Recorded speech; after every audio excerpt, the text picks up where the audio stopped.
Pak Prabowo sekarang ini pengen jadi pusat perhatian. Sayangnya di lingkaran terdalamnya tidak ada orang yang mampu mengorkestrasi isunya Pak Prabowo. Termasuk Pak Prabowo sendiri. Sehingga situasi politik banyak didominasi oleh Pak Jokowi. Karena Pak Prabowo banyak diam. Tidak banyak bermanuver. Mbah iki karepe apa ini? Muga-muga sehat aja lah Pak Prabowo ini. Lah kondisi ini makin membuat kesal ini. Manuvernya Pak Jokowi, oh, Pak Prabowo mesti anyel ini.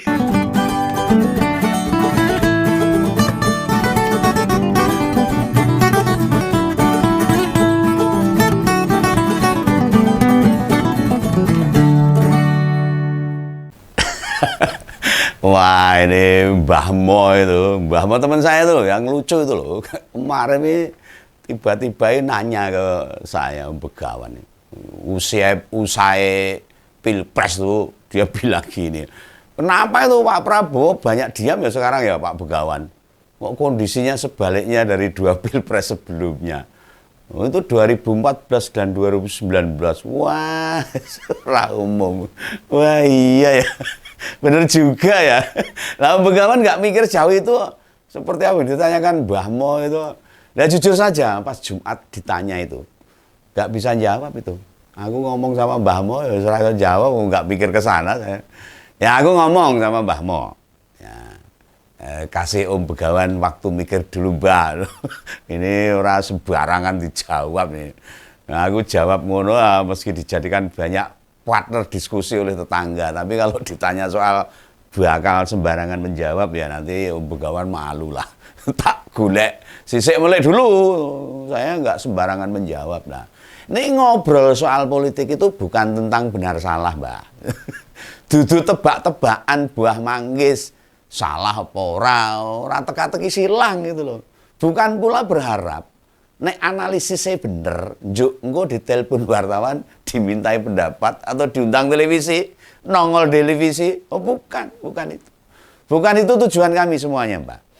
Lingkungan Om Begawan di Wedangan, tempat nongkrong, ya termasuk Mbah Mo tadi itu. Terus belajar mengasah kepekaan politik, ya, kepedulian, membaca arus utama politik, peta politiknya seperti apa. Ini bukan tentang membela yang menang loh, bukan. Justru lebih penting lagi, di tengah karut-marutnya politik Indonesia saat ini yang blasak-blasak karuan, nalar waras nan sehat harus tetap ditegakkan. Jangan sampai ikut arus. Ojo rubuh-rubuh gedang sing salah dieloni, ketoke sing menang bener, bukan itu. Apalagi kami ini orang-orang Jawa. Orang-orang Jawa itu punya unggah-ungguh, punya etika, punya ewo-pekewo. Yang gugu paugeran. Paugeran itu nilai-nilai kebajikan. Nah, bahasa Indonesia itu undang-undang, peraturan. Kami masih memegang pesannya Ronggo Warsito. Itu tentang perkataan tetep eling lan waspada. Orang Jawa harus, mengapa harus ingat dan waspada? Supaya tidak mudah ciloko. Makanya harus melek politik. Ini para masyarakat itu harus cerdas politik. Ojo bodoh-bodoh banget lah, gampang dihapusi. Kalau kita melek politik itu kita juga sudah tahu, kita harus ingat dan waspada. Ini arep ngopo, engko dadine opo. Nek politik ngene iki dampake piye, kita harus tahu.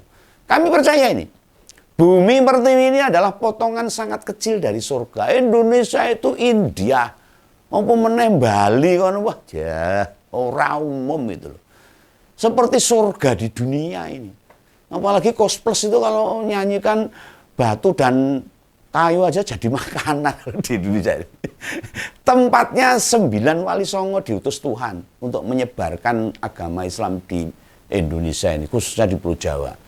Mengapa bukan Nabi yang diutus ke sini? Ke Indonesia. Karena Indonesia ini dalam sejarah bukan bangsa jahiliyah. Indonesia itu bangsa yang penuh kerukunan, gotong royong, punya unggah-ungguh, punya tata cara, punya etika, pokoknya tinggilah derajatnya. Dalam hal kemanusiaannya itu, wong Indonesia itu hebat. Namun bangsa yang mau dibenerke sidik jalan kebenarannya. Jika Tuhan dan para utusannya saja diminta menjaga, Lah kita ini yang makhluk modern ya harus menjaga. Harusnya.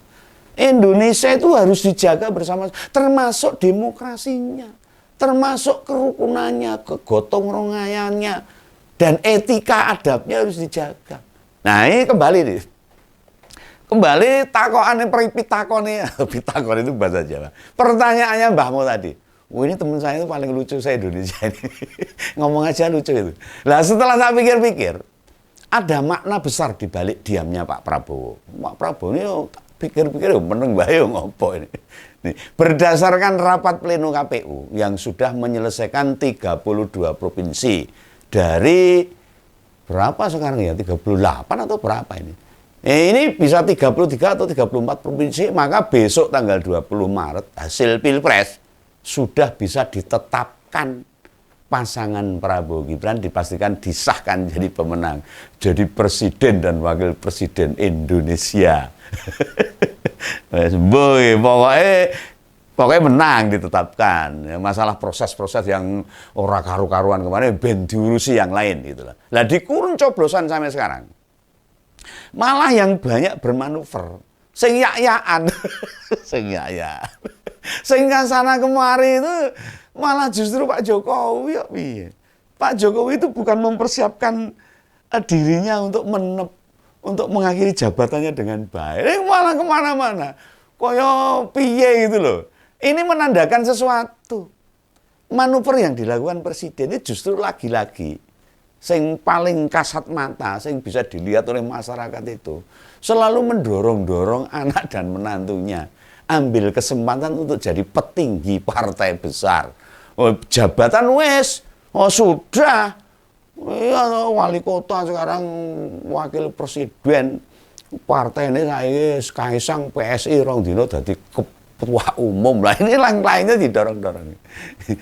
Atau ada juga yang didorong-dorong untuk memenangi pilkada. Mbah kuwi mantune, wis ora lanang ora wedok. Oh, didorong. Nah, ini terbayang ini di kepala Om Begawan ini terbayang banget. Ini justru menyiratkan. Ini kalau saya mengambil sisi politiknya loh. Ini justru menandakan kepanikan Pak Jokowi. Yang benar-benar kekuasaannya bakal segera usai. Iya no. Wah, arep rampung kok gak ngopo.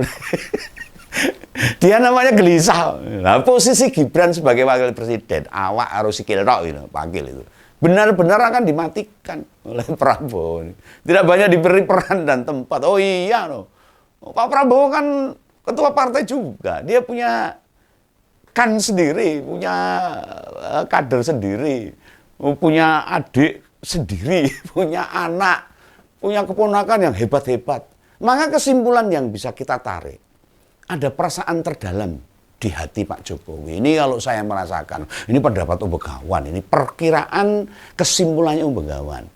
Lah, beliaulah yang akan pertama-tama disingkirkan oleh Pak Prabowo. Ini menurut saya loh.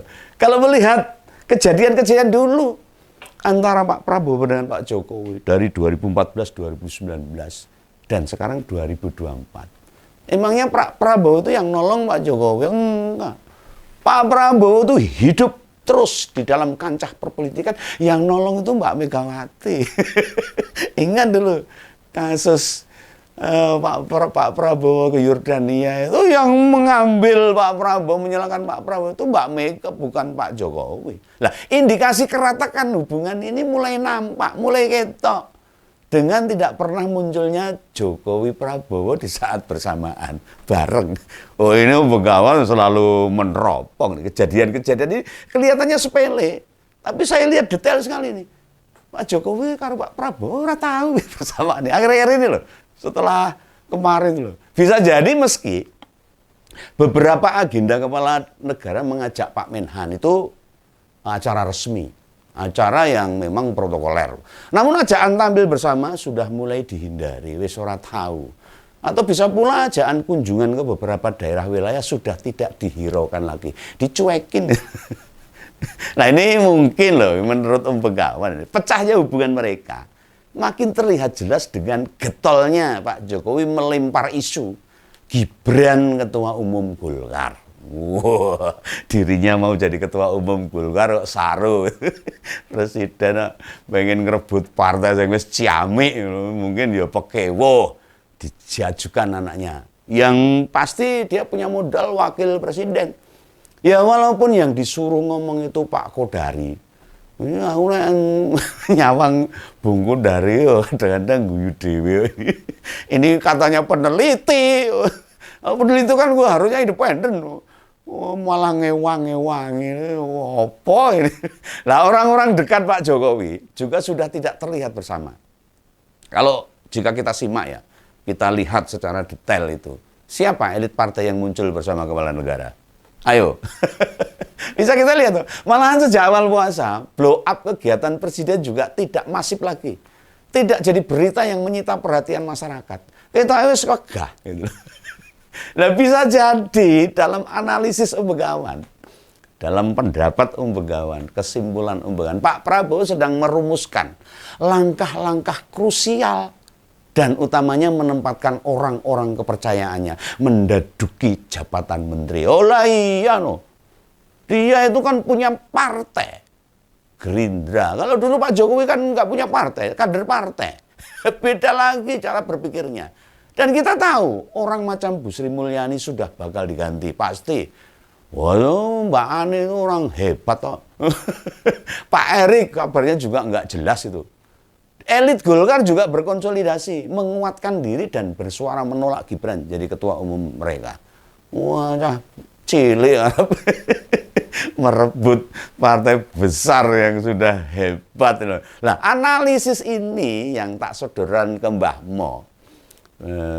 Mbah Mo ya cuma senyum. Lantas dia merespon itu. Dengan pertanyaan usilnya juga ini. Takut benar ini nekat baik Mbah Mo ini. Jika PDIP diajak masuk ke kabinet gimana Om Begawan? Ini aku takut serius loh. Wah ini saya juga jadi kaget lagi nih. Oh iya ya, ini umpama PDI diajak masuk kabinetnya Pak Prabowo gimana? Seperti waktu Jokowi jadi presiden, Pak Prabowo dimasukkan kabinet sama wakilnya sekalian ini. Soalnya hampir tidak mungkin diajak, menurut saya loh. Apalagi kok mau. Namun Mbah Mo malah menyodorkan satu bukti. Dia bilang begini, ini kata Begawan, Pak Jokowi kan mau disingkirkan. Lah sing genah kuat untuk makin menyudutkan presiden kan ya PDIP. Karena saat ini masyarakat tuh ngerti ini PDIP itu bermusuhan sama Pak Jokowi itu. Artinya kalau mau menyingkirkan Pak Prabowo menyingkirkan Jokowi ya pasti Pak Prabowo ngajak PDIP. Nah, ini bener nih. Ini omongannya Mbak Mo bener ini.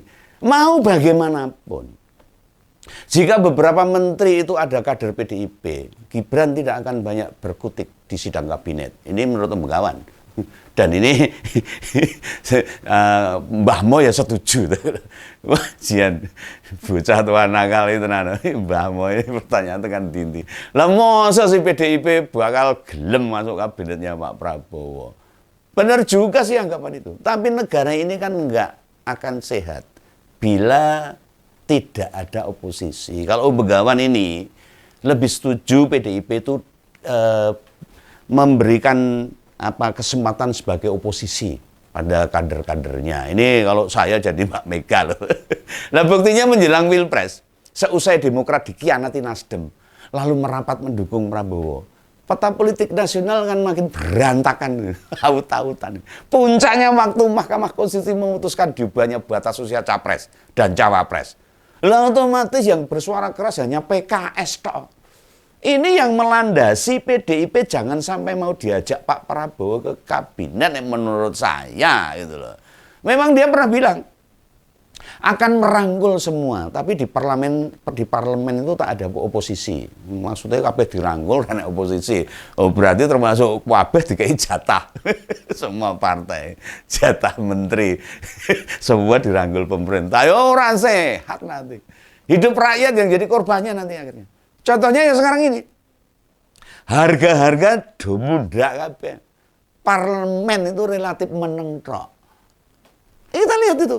Sidang-sidang di parlemen DPR RI itu dombolos meneh teko malah domong menang mung lungguh tok mung teklak-tekluk gitu loh. Nah dia tidak menekan pemerintah. tidak memberikan tekanan kepada pemerintah untuk mengambil keputusan penting. Lah, terkait keputusan menaikkan PPN jadi 12% dari 10 sampai 11%. Apa Mbak makin berat tuh biaya hidup kita ini. Ini katanya negara kita itu makin besar, maka rakyatnya katanya makin makmur. Loh, mau naikkan pajak kok makmur. Lah, mau pajak naik berapapun, Begawan nggak masalah sih sebenarnya. Asal catatannya tingkat kemakmuran dinaikkan juga. Iya toh, gaji-gaji dinaikkan, tingkat kesejahteraan tani, nelayan dan sebagainya dinaikkan, upah buruh dinaikkan. Lah baru pajak ikut naik, nggak apa-apa. Lah ini kok pajak naik dulu, baru nanti bansosnya ditambah. Wah, orang bener ini ya. Bahkan sebelum pajak naik, gaji PNS dan TNI Polri diputuskan naik duluan katanya. Lah inilah malah masyarakat kecil malah tambah gulung komeng gitu loh. Kalau PNS, TNI kan dia gaji tetap. Ya kalau masyarakat kan buruh dan sebagainya, nguyak rego-rego ya orang nyandak loh. Jadi apa yang dihadapi rakyat, beda yang dimaui oleh Pak Jokowi saat ini. Dan juga beda dengan yang diinginkan Pak Prabowo. Nah, mau bagaimanapun, Pak Prabowo sekarang ini pengen jadi pusat perhatian loh. Sayangnya di lingkaran terdalamnya tidak ada orang yang mampu mengorkestrasi isunya Pak Prabowo, termasuk Pak Prabowo sendiri. Sehingga situasi politik banyak didominasi oleh Pak Jokowi. Karena Pak Prabowo banyak diam, tidak banyak bermanuver. Mbah iki karepe apa ini? Moga-moga sehat aja lah Pak Prabowo ini. Lah kondisi ini makin membuat kesal ini. Manuvernya Pak Jokowi ini, Pak Prabowo mesti anyel ini. Ketua Umum Gerindra ini yang sebenarnya tidak sabar menunggu Oktober. Lah, mau diakui atau tidak? Pak Prabowo merasa kemenangannya itu ya karena kekuatan dirinya. Oh iya no. Kekuatan dirinya untuk memenangkan Pilpres tahun 2024. Tidak ada kontribusi signifikan dari Jokowi. Dari Gibran apa meneh.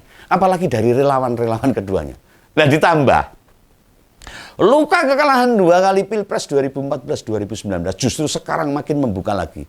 Lah semestinya keinginan Jokowi soal Gibran jadi ketua umum Golkar bisa dimainkan oleh Pak Prabowo. Harusnya ini sayangnya orang-orang terdekatnya di sekelilingnya Pak Prabowo tidak paham. Tidak paham bagaimana memainkan isu-isu itu. Bahkan Budiman Sujatmiko aja yang katanya ahli strategi, katanya itu tidak bersuara sama sekali setelah Pilpres. Yang paling ideal sebenarnya ya ada komunikasi intens lah. Pak Prabowo sama Pak Airlangga misalnya seperti itu. Namun capres terpilih ini gampang, bingung gitu. Malah cenderung sadar cara berpolitiknya kalah jauh dan takut ditelikung, hati-hati mungkin. Makanya sekarang kita nggak banyak mendengar pemberitaan soal Pak Prabowo di media. Nah, urean saya selanjutnya ini itu Mbah Mo itu cuma mandok-mandok ini. Wah kalau ini setuju ini Pak Begawan saya.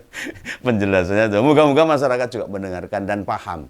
Maka harus sadar, harus cerdas dalam berpolitik. Ya, sebelum saya akhiri, saya mengucapkan duka cita yang mendalam kepada masyarakat di daerah Demak yang kemarin kebanjiran sangat luar biasa. Khususnya di Kecamatan Karanganyar ya. Moga-moga tidak ada korban dan pemerintah segera menangani. Sekali lagi saya mengucapkan duka cita dan semoga segera banjirnya selesai gitu ya. Itu ya, salam Begawan, sampai jumpa di lain kesempatan. Dadah.